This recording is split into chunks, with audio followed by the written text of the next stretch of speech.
Opa, Marinho! Fala, Claudião, beleza? Tá me ouvindo aí, Mário Bill? Tô te ouvindo, você tá me ouvindo? Eu tô te ouvindo baixinho, Marinho. Baixo? Você consegue aumentar um pouquinho o som, por favor? Melhorou? Melhorou um pouco, aumenta mais. Rapaz, aqui tá no máximo já, hein? Melhorou não? Para mim, eu consigo entender. Pergunta pra galera aí se eles conseguem entender também. Galera, todo mundo que tá aí consegue entender o Dr. Mário? Vocês estão ouvindo a gente? Conseguem interagir com a gente? Dá um ok aí, por favor. E aí, Claudião, tudo tranquilo? Tranquilo, cara. Correria, Ó, né? nós estamos chique, viu, Marinho? É? Tem um monte de amigo nós aí. Doutor Breno, meu querido colega de faculdade, foi seu veterano também, Marinho. Ó, a galera tá falando aí que que o áudio tá bom. Vamos tocar essa bagaça aí. Beleza, Marinho. Pau na máquina. Marinho, eu queimei a largada, cara. É, eu vi. Eu cheguei às 7h30. Tem erro não.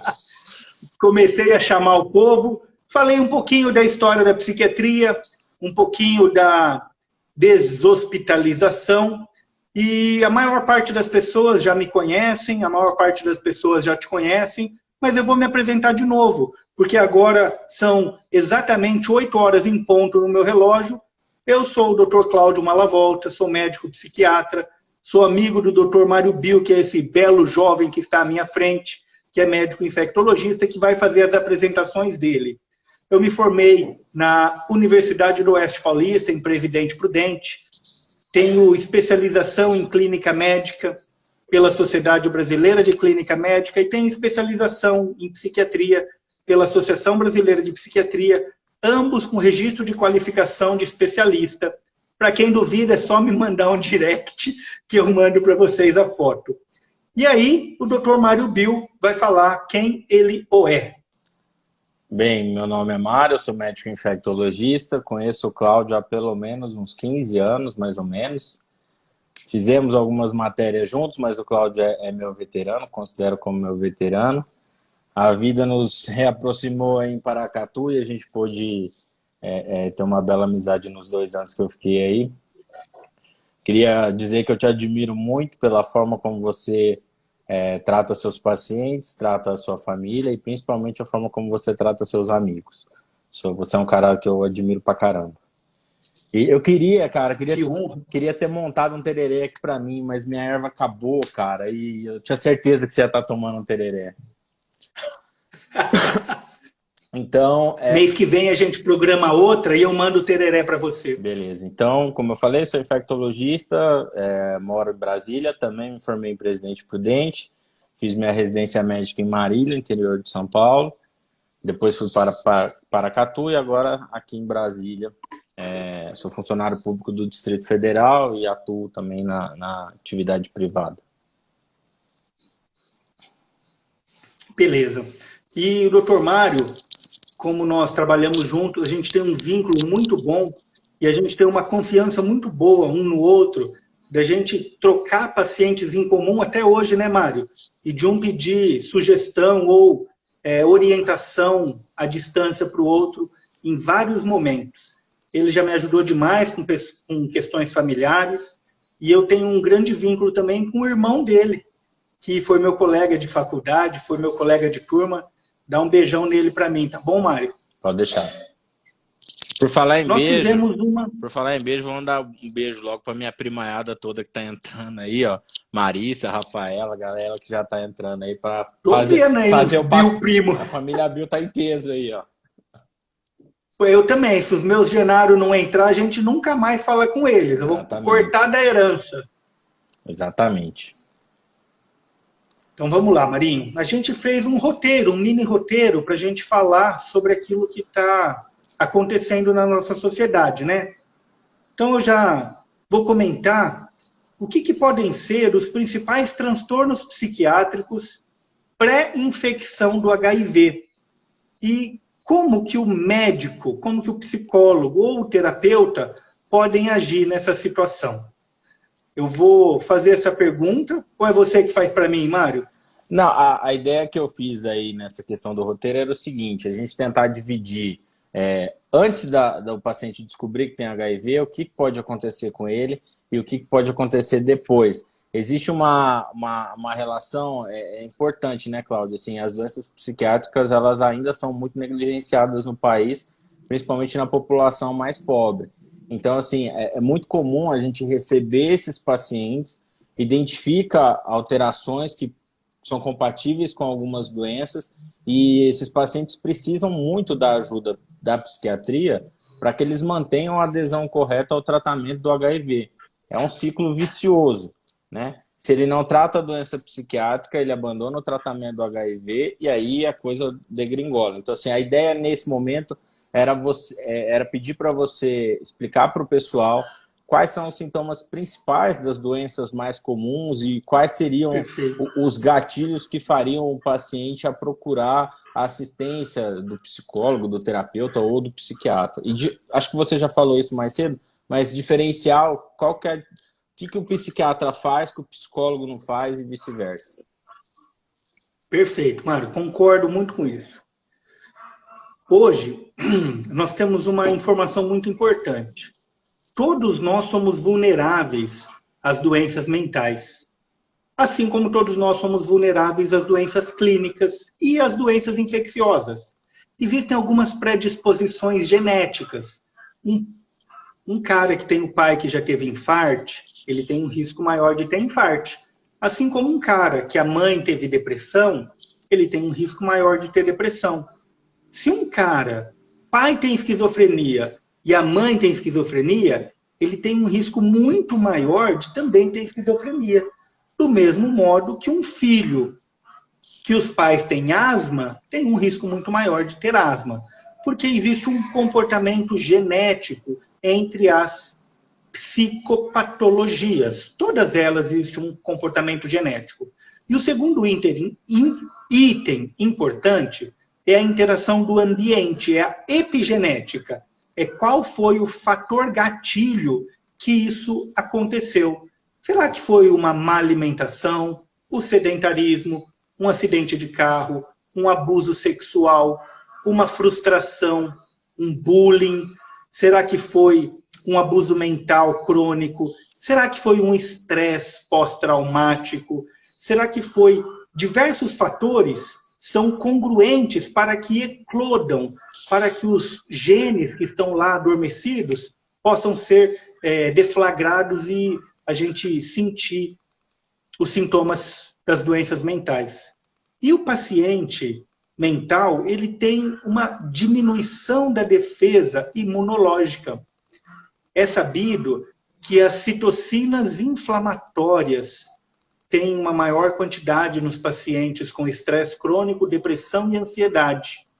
E que também a quantidade de interleucinas e fator de necrose tumoral é maior nos pacientes com esses transtornos mentais, dando-lhes uma certa vulnerabilidade devido ao metabolismo do cortisol e de outras aminas bioidênticas. Sendo esse também um dos fatores de risco para o desenvolvimento de doenças mentais. Quando eu estou submetido a um estresse crônico, meu sistema imunológico abaixa, eu fico mais vulnerável a qualquer tipo de infecção. Sejam infecções agudas, virais, bacterianas e fúngicas, ou outras infecções crônicas, que aí a gente vai lembrar da hepatite B, da hepatite C e do HIV. Tenho que falar ainda, Marinho, que quem trata com... A Lígia está ali? Dá oi, Lígia. Tudo bem, minha querida? Você está aparecendo, dá um tchau aí pro pessoal.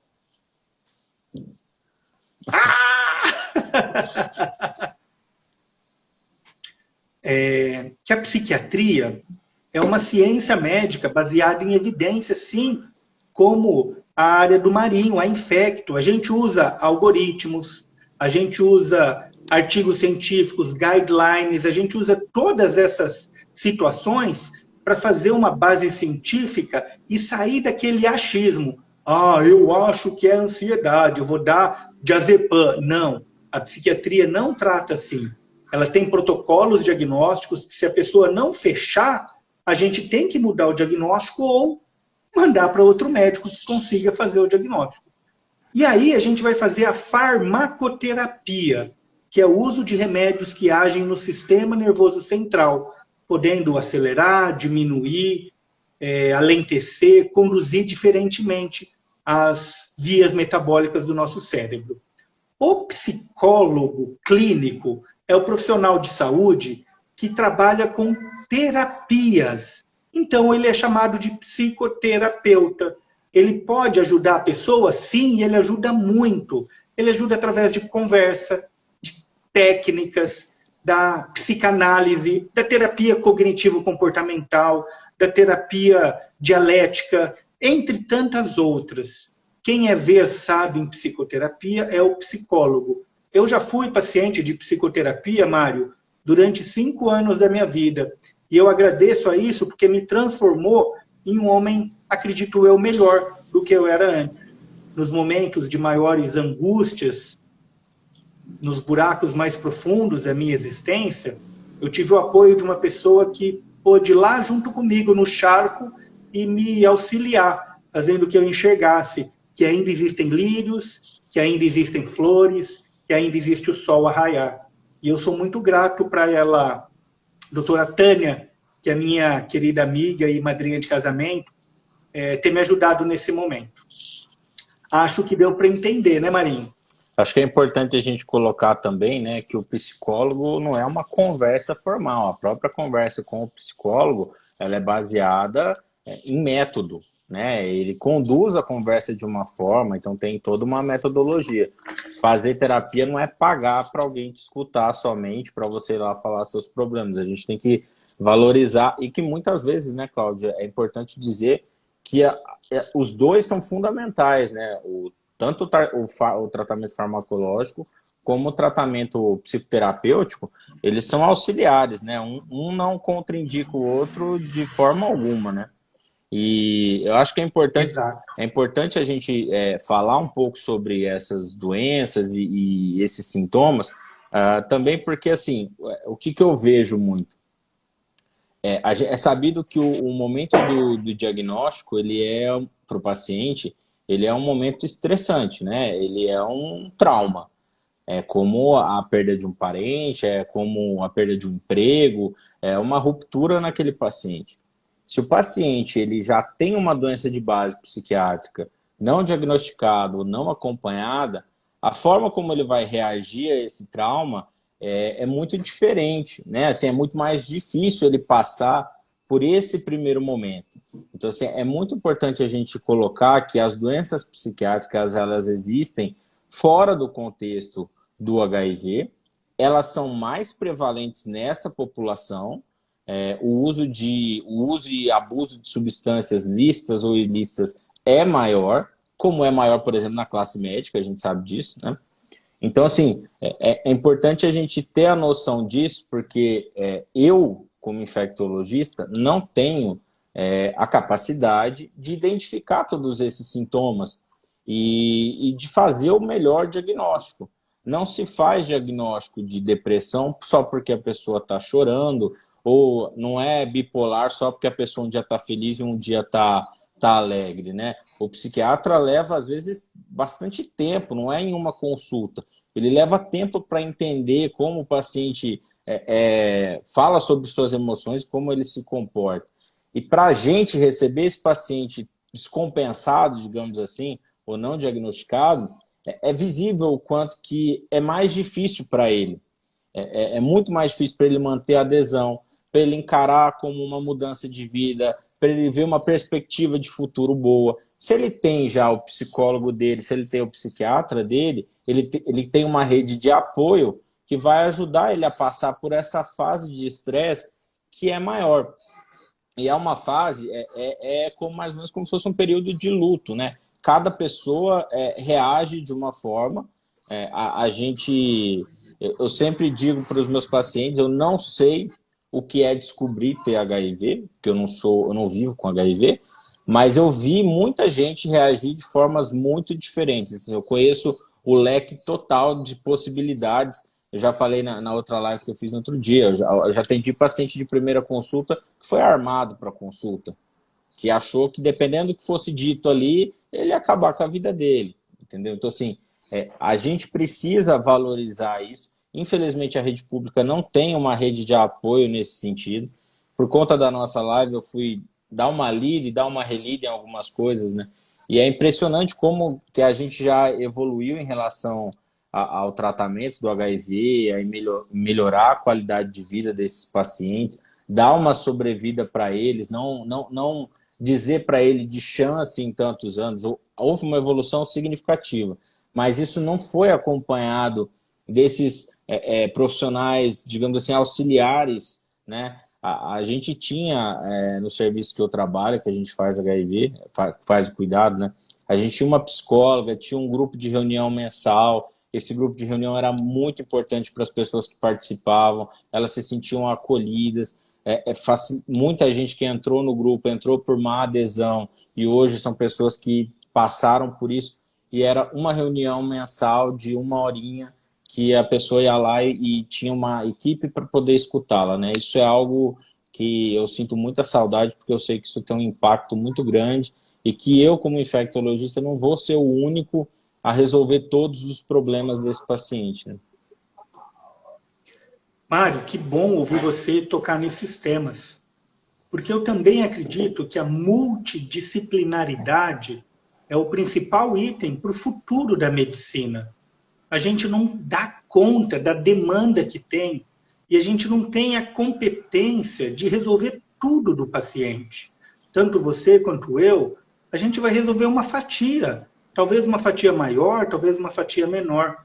E a gente, por ser sensível e por ter uma humanidade muito grande nos corações, a gente quer que o paciente melhore ainda mais. E a gente não tem o argumento técnico e o conhecimento da expertise dos outros itens. Você tem a sua expertise, eu tenho a minha expertise, e a gente acaba ficando de mãos atadas quanto aos outros itens.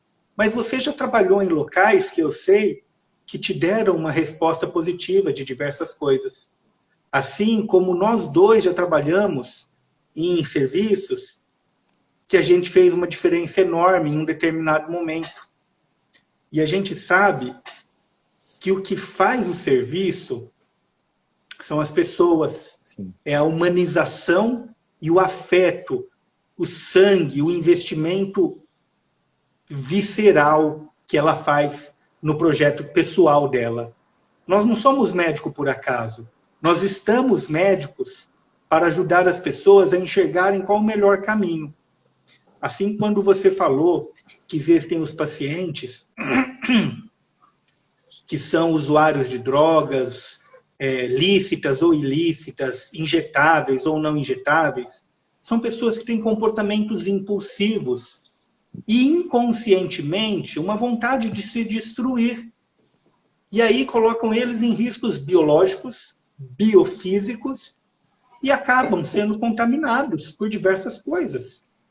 Essas pessoas são certamente pacientes psiquiátricos que não foram adequadamente avaliados ou que não foram adequadamente medicados. Existem pesquisas que informam que aproximadamente 27% da população tem transtorno psiquiátrico em fase aguda. Seriam basicamente 1/4 da população do mundo está com necessidade de ajuda em saúde mental. Será que a gente tem nos nossos consultórios, ambulatórios e postos de saúde serviço para essa demanda toda? No Brasil nós temos 200 milhões de pessoas. Será que tem 50 milhões de pacientes em atendimento psiquiátrico? Absolutamente não. Será que no Brasil a gente tem serviço público para tal? Mas nem serviço particular para tal a gente tem. E sair de uma cidade para ir para outra, para buscar o atendimento do infecto, do reumato, do psiquiatra, ainda é uma realidade para muitas pessoas. E a gente tem que lembrar, mas tem que lembrar muito, que a gente consegue ajudar essas pessoas que estão sofrendo e que, sei lá, vou falar até uma coisa ruim, que pagar o médico não é dar dinheiro para o médico, É fazer um investimento na própria saúde pessoal. O médico está lá porque ele estudou, porque ele fez a especialização, porque ele se aprofundou e etc. E ele é um prestador de serviço. Se você vai no advogado, você paga o serviço do advogado. Se você vai no engenheiro, pô, você paga o serviço do engenheiro para construir a sua casa. E com o médico, existem casos que é a mesma coisa. Existem serviços que não têm o atendimento desta especialidade. Eu vou dar o exemplo de Paracatu. Nós não temos, Mário, oncologista. O que a gente faz, então? A gente encaminha para algum local que vai atender. Quem não tem condições econômicas vai pelo SUS. Demora-se semanas ou meses. Quem tem condições econômicas vai pelo sistema privado e tem que pagar. Com o infecto, com o pediatra, com diversos especialistas, tem a mesma analogia. E quem faz terapia investe em si mesmo para que se conscientize que as coisas não são apenas do seu jeito, que existem outras formas de enxergar a vida, facilitando o seu alvorecer, o seu florescer, o seu desabrochar. Tenho que deixar isso muito claro para todos nós. Eu acho importante, né, Cláudio, assim, eu não sou psiquiatra, mas gosto muito da área, não estudo tanto da área, mas assim, eu posso dizer que a minha vida é totalmente diferente depois que eu entrei na infectologia. Tudo bem que eu entrei ainda muito novo, me formei muito novo, mas as histórias que eu participei, porque querendo ou não a gente cria um envolvimento com esses pacientes, elas mudam a nossa vida, né? A gente também aprende muito com os nossos pacientes. E você falou aí na questão de não ter a rede de apoio da psiquiatria, da saúde mental. No caso da infectologia, eu acho que isso é um pouco melhor, porque existe um programa nacional do Ministério da Saúde, mas acho que é importante também que as pessoas em casa passem a observar e a cuidar melhor dos seus familiares, e que aos médicos que estão ouvindo aí a gente, eu vi que passou ex-alunos nossos aí, a Bidias, a Sarinha, o Oliver, que todo mundo, como médico, também passe a olhar um pouco disso. Se a gente não sabe, e eu confesso que eu não sei, escolher o melhor antipsicótico ou antidepressivo para aquele paciente, vou escutar ele, então, pelo menos, vou deixar ele falar, eu vou deixar ele... Porque, às vezes, Cláudio, que eu vejo aqui em Brasília por exemplo, eu sou a referência do meu paciente para tudo. Porque ele não tem médico no postinho, ele não tem o psiquiatra, a psicóloga foi embora. Então, assim, a gente tem que olhar da garganta inflamada até a briga de marido e mulher que eles tiverem e a mulher que quer separar do marido. Então, assim, a gente... Não é minha obrigação, não é minha obrigação, mas a gente pode dar um pouco mais desse espaço, porque esse espaço, para eles, também é terapêutico, né? É muito comum a gente lidar com um paciente que vai à consulta só para falar, só para poder se expressar, porque ninguém olha para ele, ele não é visto, ele não é observado por ninguém. Eu vou contar um exemplo que eu passei ontem à noite. Eu estava de plantão, e aí uma garota me mandou um direct no Instagram. Ela sofreu um acidente com pérfuro cortante. E aí, assim, do dia seguinte, o acidente tem uns 15 dias. Do dia seguinte do acidente, que ela começou a tomar a profilaxia, até hoje, ela me listou 18 sintomas diferentes. Aí eu falei assim, olha, isso não é da medicação. Sua sorologia está tudo ok. Isso, o fato de ter se perfurado, trouxe trauma, estresse para você. E você não está sabendo lidar com esse estresse. Mas o que eu faço? Você precisa de ajuda, de um psicólogo, de um psiquiatra. Procure dentro da sua... Está sofrendo. Mais do que... E assim, é importante a gente dizer, né? Quando alguma pessoa diz que está com algum sintoma e a gente diz que aquilo é de fundo emocional, de fundo psicológico, a gente não está negligenciando o sintoma dela. A gente não está falando que ela não está sentindo aquilo. Mas só que aquilo não é causado por uma disfunção orgânica. Ela é bioquímica, existe um contexto para explicá-la, mas ela não é algo que a gente diagnostica em um exame, em uma tomografia, né? Então, acho que a gente precisa estar muito aberto para isso. Assim, eu vejo que essa questão do estresse pós-traumático que os meus pacientes têm, isso é invariável, todo mundo passa por isso. Viver com HIV ainda é uma doença difícil no Brasil, do ponto de vista quase que exclusivamente social, não do ponto de vista mais físico, orgânico. O paciente vive muito bem e consegue realizar todas as suas possibilidades. Mas do ponto de vista social ainda é muito complicado, né? A gente tem, por exemplo, um apelo para o paciente oncológico totalmente diferente do apelo do paciente soropositivo, né? Soropositivo nem é um termo que a gente costuma usar mais, mas assim, ainda há a ideia da punição, da pessoa ter um comportamento fora dos padrões da sociedade, promiscuidade, tem a questão do homossexualismo, da homofobia, que é um outro problema social que a gente tem. Então, assim, são pessoas que já vêm traumatizadas sucessivamente ao longo da vida e tomam mais uma porrada e, na maioria das vezes, elas não têm esse ponto de apoio, né? E eu vejo que, assim, para alguns pacientes, a descoberta da sua sorologia muda a vida daquela pessoa de uma forma radical. E tenho muitos pacientes hoje que poderiam falar assim abertamente: a minha vida hoje com HIV é muito melhor do que a vida que eu vivia antes. Porque a pessoa passou a se preocupar mais com a sua saúde, ela diminuiu a ingestão de álcool e droga, ela pratica exercício físico, ela passa a cuidar da sua saúde, inclusive da sua saúde mental. Porque quando você pratica uma atividade física, quando você se socializa, você está melhorando a sua saúde mental, né? Então, assim, melhorar a saúde mental, que eu acho que é uma outra coisa que a gente tem muito pouco no Brasil e é muito pouco difundido. As pessoas acham que só trata com remédio e terapia. E existem várias outras questões cognitivas, né? Quem nunca escutou de uma avó, de uma tia falar assim, ó, fazer meu crochê, meu bordado é uma terapia para mim. Jogar meu carteado é uma terapia para mim. E faz parte, libera endorfina, libera sensação de prazer, de bem-estar, né? E a gente precisa estimular um pouco mais isso. Como eu faço plantão de UTI também, uma outra coisa que eu vejo muito, vi isso ontem, por conta da quarentena, a questão das pessoas ficarem mais reclusas, o número de pessoas com tentativa de autoextermínio voltou a aumentar. Porque as pessoas têm dificuldade de estar em casa, de não ter o que fazer, e aquela sensação de não poder sair de casa. É muito complicado isso, né? É muito difícil isso. Então, Mário, primeiro eu tenho que falar uma coisa para você, para ficar bem claro. Você é um terapeuta, Mário. Você nasceu para isso, cara.